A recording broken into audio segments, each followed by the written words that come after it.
Welcome to the Great Loop Aboard the Perch. This is Kim Russo with America's Great Loop Cruisers Association.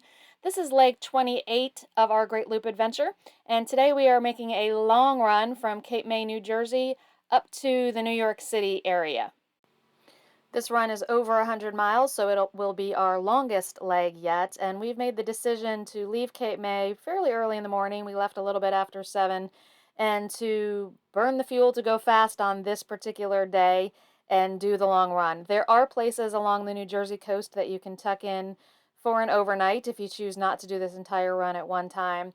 For us, since our boat can do it faster and you are out in the Atlantic Ocean for this run, we decided to go ahead and burn the fuel and get it over with in one shot.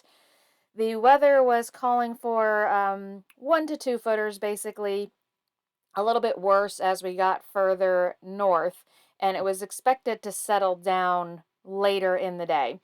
So we left Cape May, as I said, headed out into the Atlantic Ocean, and that is our view of Atlantic City. There were a few other Great Loop boats in Atlantic City, and some of the smaller tugs chose to stay on the inside. There is an intracoastal waterway through New Jersey with a shallower draft. It is passable but challenging. So they had a slow day, moving slowly through the intracoastal until they were ready to pop out into the Atlantic Ocean much later than we did. So as I said, the forecast was for the weather to settle down later in the day. So if we were to do anything different in hindsight, it would most likely be to have left a little bit later. We did encounter some pretty rough conditions, probably 3 to 4 footers. For me, as someone who gets seasick, it was an unpleasant ride for a good bit of the day, which is why you're not seeing a whole lot of video through here.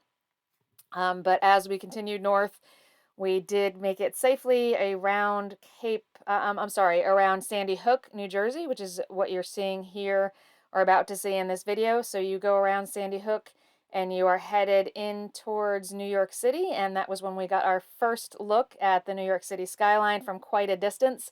We'd be heading that way a few days after this, but at this moment we are headed for Great Kills Harbor, which is on Staten Island. It's a well-protected harbor, as you can see the entrance there. Several marinas in here, as well as a mooring field. So we pulled into Great Kills Harbor. Staten Island is a wonderful place to stay for a trip to New York City. It is one of the 5 boroughs, so you have some great transportation to get into Manhattan, and you see we pulled into a mooring ball there for the first night. Our overall trip, 117 miles, 7 hours underway. We did average 16 knots on this trip and maxed out close to 20. It was an expensive day with fuel prices where they are. Again, if you do not want to do the whole run in one day, there are plenty of inlets to tuck into in New Jersey, so you can make a stop for the night, either anchor or tie up.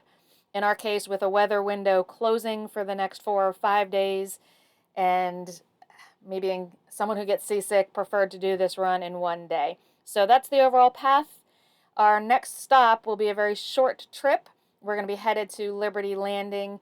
We'll do some exploring of New York City from Staten Island and also from Liberty Landing, so look for our Great Loop lifestyle video coming soon about New York City. Thanks for watching.